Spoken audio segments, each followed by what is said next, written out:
She can do it, and I'm glad you're here. See, it's about community. When we work together, we're strong. Okay, today's reading, Paul reminds the Galatians about God's inclusive love. Until the time when we were mature enough to respond freely in faith to the living God, we were carefully surrounded and protected by the Mosaic Law.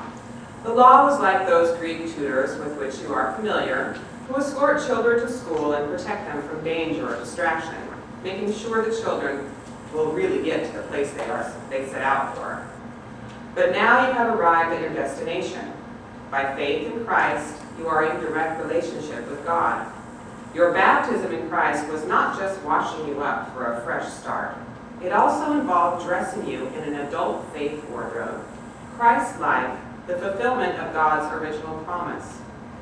In Christ's family, there can be no division into Jew and non-Jew, slave and free, male and female.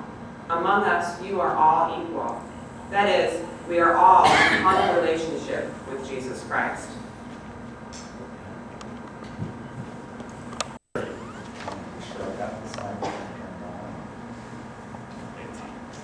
Our word for today is solidarity, and remember, we're taking this arc moving toward better understanding and engagement with our own racism, starting with tolerance, acceptance, respect, affirmation, and today, solidarity.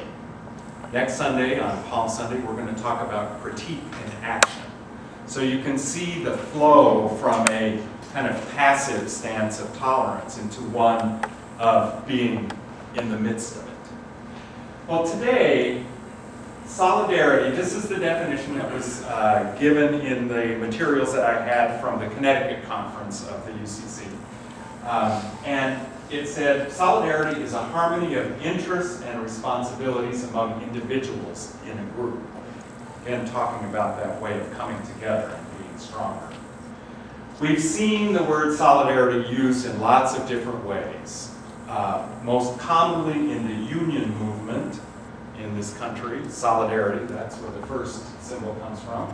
Also, the farm workers movement started in the 60s. Well, let's work together, solidarity.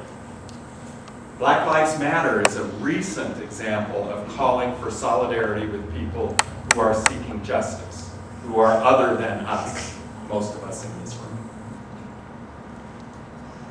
And it all calls us to come together, to stand with, to support, to really connect with others.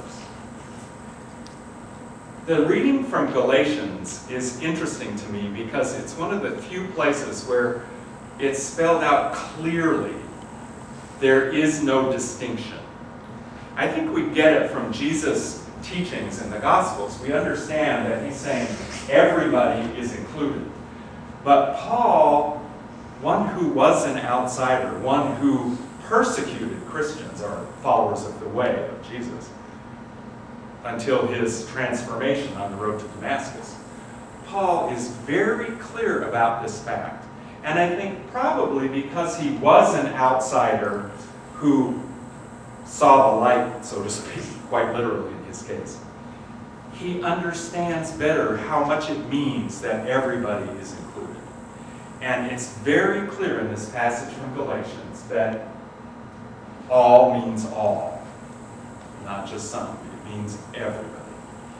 And so as we try to think about what this means for us in this place, in this time, I was reminded of this old saying.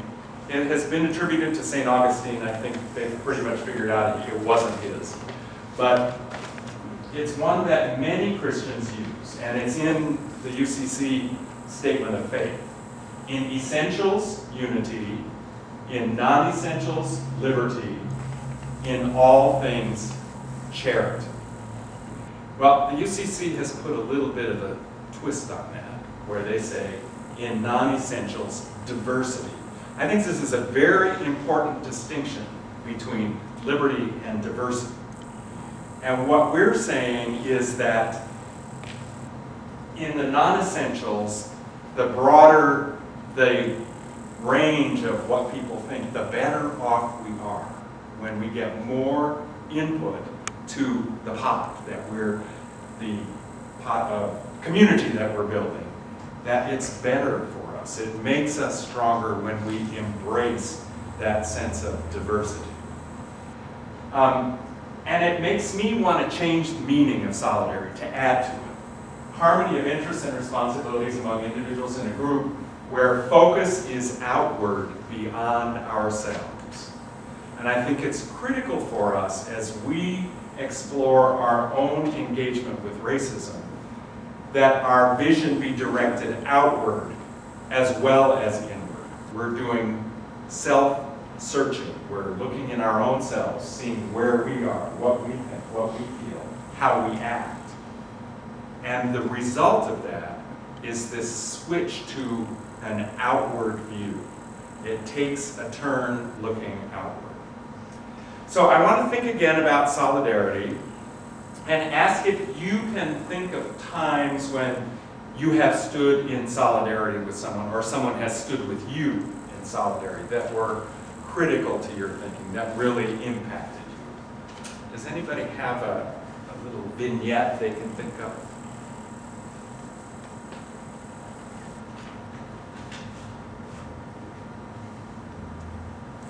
For me, one of the most significant standing in solidarity cases was when I was in seminary and planning to be ordained as a United Methodist, and when I realized that wasn't going to happen, the folks at First Congregational Church in Salem just said, well, come join us, we'll take care of you.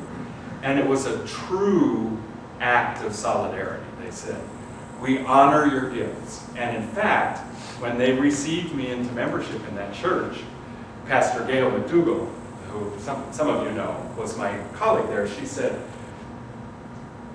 Don's being gay is a gift to us. It was not like, it's okay. It's like, Don brings gifts because of who he is, all of who he is.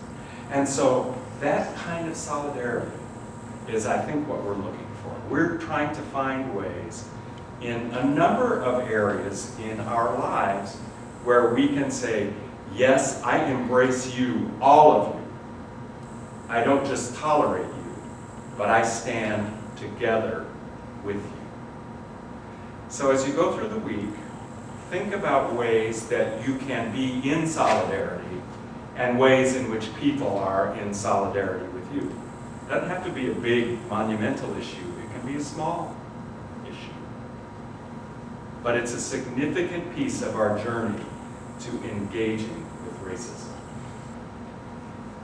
When we can stand together and really stand together like our friends here around the fire.